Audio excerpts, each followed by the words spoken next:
What's the best instance of what goes around comes around you've seen in real life? My brother and I spent every summer at our grandparents' lake house in Michigan. Nothing fancy, just a small cabin with a creaky dock. But to us, it was paradise. 2 houses down lived a family with a son named Derek, about 3 years older than me. Derek was the kind of kid who'd smash a turtle with a rock just to see what would happen. He terrorized everyone, stealing fishing gear, vandalizing boats, telling little kids the water was full of snakes. My grandfather was a master woodworker. After retiring, he set up a small workshop in the lake house basement where he carved incredibly detailed duck decoys. He'd study real ducks for days, getting every feather pattern perfect, mixing his own paints to match the exact coloration. Each one took about a month to complete.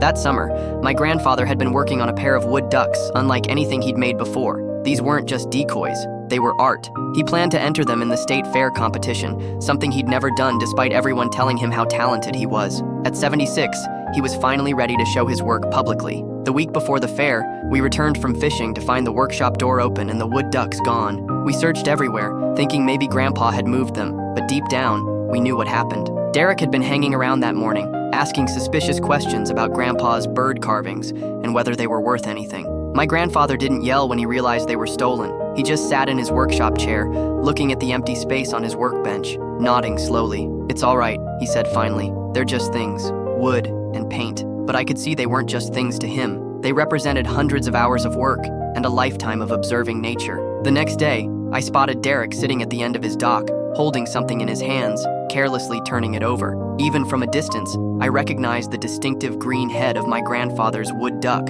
I pedaled home to tell my brother. While debating whether to confront Derek or tell our parents, we heard excited shouting from Derek's house. We ran down to see what was happening. A small crowd had gathered at their dock. Derek was in the water, thrashing and screaming about his leg. His father was pulling him out while his mother was on the phone calling for help. Later, we learned what happened. Derek had been showing off the stolen ducks, bragging about taking them and how much money he could get online. Sitting on the dock's edge with his feet in the water, he pretended he was going to throw one duck in the lake. According to witnesses, he pulled his arm back dramatically and lost his balance. As he fell, he grabbed for the dock and ripped his leg open on a rusty nail. The cut needed 20 stitches and left him with an infection that kept him bedridden all summer. The wood ducks?